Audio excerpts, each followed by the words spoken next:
नमस्कार। मैं एक बार फिर नितिन वैद आपका अभिनंदन करता हूं। आज मैं आपको एक बहुत ही हिस्टोरिक प्लेस बाम्बू चक लेके आया हूं। बाम्बू चक विजयपुर से फर्दर करीब 13 किलोमीटर या 15 किलोमीटर ईस्ट साइड है, बॉर्डर की साइड। और एक बहुत ही प्राचीन गांव है। इस प्राचीन गांव में बाम्बू चक एक बहुत मशहूर टेंपल भी है।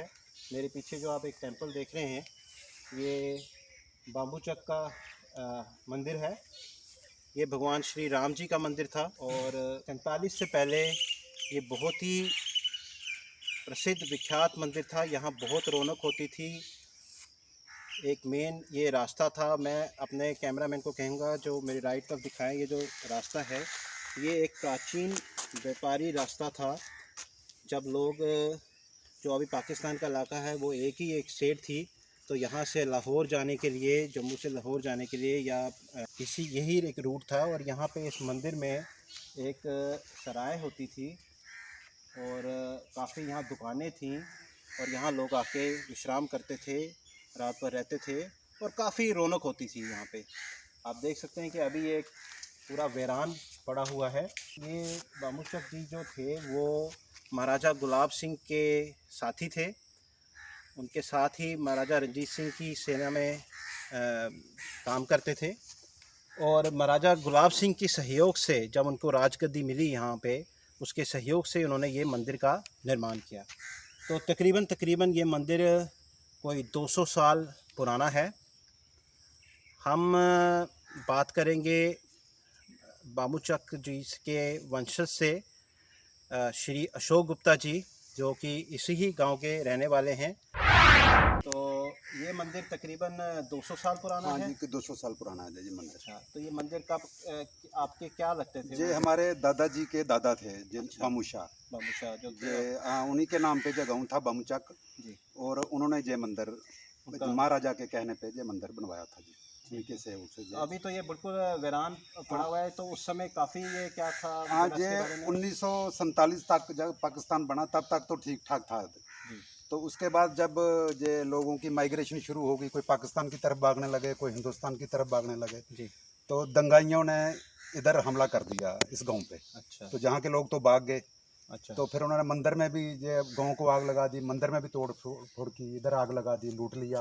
अच्छा। जे इसके ऊपर वो सोने की छतरी होती थी, ओके। वो भी उन्होंने गोलियां मार के उतार ली। अभी भी आप देख रहे हो वो गोलियों के निशान इसके ऊपर लगे हुए हैं अभी हाँ भी। जी, हाँ जी।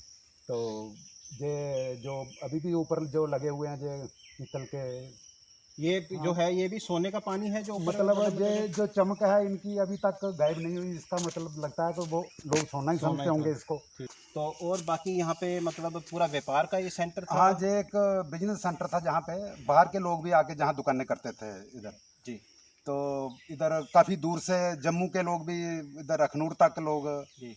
इधर जो सामान लेने दुकानों के लिए आया करते। होलसेल का बिजनेस था जहाँ पे। जी। तो काफ़ी लोग, हर किस्म की चीज़ जहाँ पे मिल जाती थी।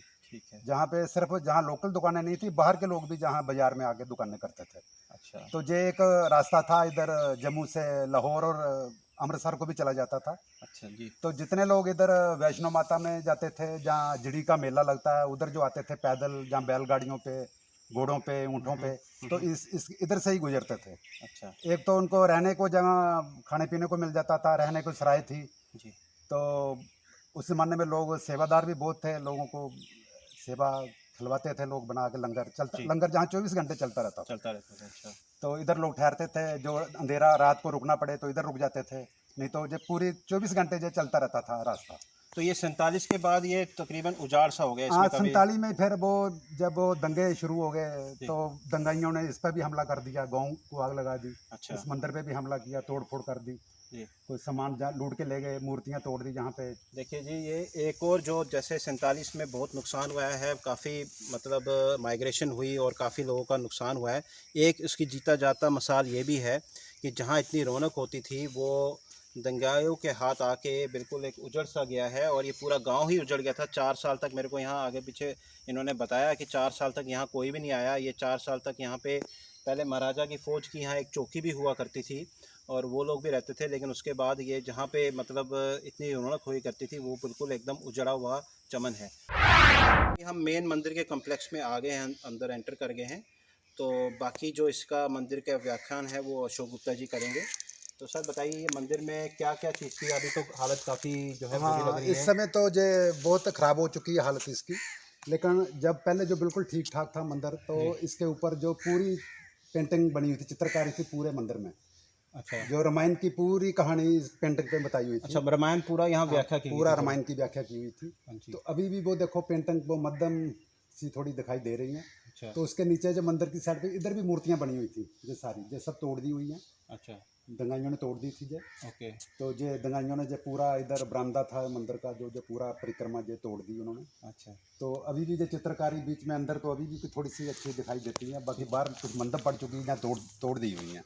चलिए हम वहाँ थोड़ा हाँ, फ्रंट की साइड चलेंगे इसको। बड़ी अफसोस की बात है कि ये जो उस समय 47 में तो चलो दोनों तरफ बड़ा नुकसान हुआ था, काफ़ी जो प्रॉपर्टीज़ हैं वो एक कम्युनिटी की से दोनों कम्युनिटी का नुकसान हुआ था, लेकिन ये तब से इसकी हालत जो है वो बदतर हो रही है और किसी भी गवर्नमेंट ने इसका ध्यान नहीं दिया। ये एक टाइप की हमारी हेरिटेज साइट है। जैसे मुबारक मंडी एक हमारी हेरिटेज साइट है, ये भी एक हेरिटेज साइट में आता है। तो अगर हमारा जो है स्टेट गवर्नमेंट या even archaeological survey of India इसका अगर ध्यान दे तो ये भी इस चीज़ को डेवलप करना चाहिए। जो हमारी सांस्कृतिक धरोहर है, जो यहाँ पे मेरे को सुनने में आया कि पूरे रामायण की व्याख्या की गई थी, वो पेंटिंग सब पूरी धुंधली सी हो गई हैं। आप खुद देख लीजिए ये खंडर में तब्दील हो गया है। तो ये एक बहुत ही शर्म की बात है हमारे लिए भी और हमारे पूरे मतलब ये गवर्नमेंट के लिए भी। इनफैक्ट हम लोगों को इसकी आवाज़ उठानी चाहिए, गवर्नमेंट तक लानी चाहिए ताकि इस चीज़ का डेवलप किया जाए। आप खुद देखिए पूरे कम्प्लेक्स में कैसे घास उगा हुआ है और मतलब इसकी हालत तो बद से बदतर हो रही है। यहाँ पे भी गुप्ता साहब कुछ होता था? हाँ, जहाँ पे हनुमान जी की मूर्ति थी, जहाँ पे अच्छा। छोटा सा मंदिर था, जी। तो इसमें हनुमान जी की मूर्ति, हनुमान विराजमान थे जहाँ। अच्छा, यहाँ पे हनुमान जी विराज। तो देखिए आप खुद हिसाब लगा रहे, जो कभी इतना रौनक वाला जो मंदिर था, यहाँ पे इतनी रौनक परिसर थी, तो उसका क्या मतलब अभी हालत है। देखिए कुछ पेंटिंग के अंश आपको मिलेंगे अंदर चल के, जो बड़ी धुंधली सी हो गई हैं, बड़ी फेंट सी हो गई हैं। तो इसका हम थोड़ा देखते हैं। यहाँ पे देखिए ये भी कुछ व्याख्यान इसमें किया गया है, कुछ बताने की जो है वो कोशिश की गई है, लेकिन आप खुद हालत देखिए कितनी इसकी बद से बदतर हो रही है। तो ये बेसिकली पंडित गुप्ता जी ये पूरा राम जी का हाँ, टेम्पल? पूरा राम जी परिवार का मंदिर था जी। अच्छा, तभी यहाँ रामायण की पूरी हाँ, व्याख्या रामायण की की गई थी। व्याख्या की गई। तो काफ़ी उस समय कीर्तन कारतन हाँ, बहुत उस समय जब पूजा पाठ चलता ही रहता था, लंगर चलता रहता था जहाँ पे, अच्छा। बहुत रौनक होती थी। तो अभी कोई कभी आपके सामने यहाँ पे कोई सरकारी अधिकारी आए, कोई लोग आए, दो यहाँ चार पे? बार आए देखने के लिए, वो देख के चले गए, फिर करेंगे कुछ, एक प्रपोजल बना के भेजा है, हाँ जी। कुछ इसकी मेंटेन करेंगे, थोड़ी मरम्मत करवाएंगे इसकी, लेकिन हुआ कुछ नहीं है। अच्छा, कुछ भी नहीं मतलब। कुछ नहीं हुआ। तो ये मतलब आपकी आपकी तरफ से यहाँ कोई देखता था इनके यहाँ पे कोई बंदा था? हाँ, अभी एक आदमी रहता था, वो कोई 15-16 साल से सेवा कर रहा था जहाँ की। अच्छा। लेकिन वो 5-6 महीने पहले वो भी बूढ़ा हो गया था, अभी तो वो एक्सपायर हो गया है। अच्छा, एक्सपायर हो गया। तो उसके हाँ। बाद ये अभी कोई उसके बाद अब जहाँ पे कोई अभी देखभाल करने वाला नहीं है। तो ये बता रहे थे 6 महीने तक पहले तक यहाँ पे थोड़ा वो एक आदमी था जो थोड़ा देखता था, उसने थोड़ी सफाई वफाई रखी थी। तो अब बरसात में तो ऐसे भी बहुत बुरी हालत है, लेकिन ये बद से बदतर हो रही है। मैं सरकार से अपील करूँगा कि इस पे थोड़ा ध्यान दे, क्योंकि अगर इस मंदिर की हालत देख के ऐसा लगता है कि अगर अगर अगले 1 या 2 साल यहाँ पे इसकी कुछ अगर इसको अटेंशन नहीं मिली तो ये कभी भी गिरने की कगार में है। ये एक भव्य मंदिर का अगर इसके रेनोवेशन करे एक भव्य मंदिर बन सकता है। और अभी भी ये करीबन बॉर्डर से कोई 1.5 किलोमीटर दूर है, लेकिन मैं इस गाँव में आया, कोई इतनी खास डेवलपमेंट यहाँ नहीं है। अगर इस चीज़ को डेवलप करते हैं, बाबा चमयाल का भी यहाँ पास में ही मंदिर है, तो उसके साथ ये भी अच्छा डेवलप हो सकता है। तो अगर इस चीज़ को गवर्नमेंट डेवलप करती है तो ये एक बहुत बड़ा टूरिस्ट अट्रैक्शन बन सकता है। सरकार से यही अपील करूंगा कि इसको इसके बारे में जल्द से जल्द इस चीज़ को नोटिस करें। और मेरे को सुनने में ये भी आया है कि यहाँ डॉक्टर जितेंद्र सिंह जी ने भी थोड़ा इंटरेस्ट लिया था और उन्होंने एक जो ये बता रहे हैं अकॉर्डिंग टू हिम एक प्रपोज़ल गया हुआ है। पुरानी डीसी मैडम भी जब मैडम शीतल नंदा थी तो वो भी यहाँ पे आए थे और उन्होंने जो प्रेजेंट एमएलए हैं उन्होंने भी इसके बारे में सोचा था, लेकिन प्रैक्टिकली भी ग्राउंड में कुछ देखा नहीं जा रहा है। होपफुली जो हमारे लेफ्टिनेंट गवर्नर साहब हैं वो इस बात को नोटिस करेंगे और इस हेरिटेज साइट को, जो ये अगर इसको गिरने से बचाएंगे मंदिर को, क्योंकि जहाँ इतनी रौनक थी कम से कम वहाँ पे फिर से वही कीर्तन वही भजन दोबारा होने चाहिए। और ये एक हमारी हिस्ट्री है और इसको कंजर्व करना ये हमारा बिल्कुल ड्यूटी बनती है फॉर फ्यूचर जनरेशन आल्सो। तो हम अगर अपने आने वाली जनरेशन को बताएं कि ये 200 साल पुराना एक मंदिर है, इसको उसी तरह अगर कंजर्व किया जाए तो ये उनके लिए एक बहुत बड़ी बात होगी, बहुत बड़ी सौगात होगी और हमारे लिए भी एक बड़ी फ़ख्र की बात होगी। आज के लिए बस इतना ही। मैं नितिन वैद, स्प्रेक न्यूज़, बाम्बू चक।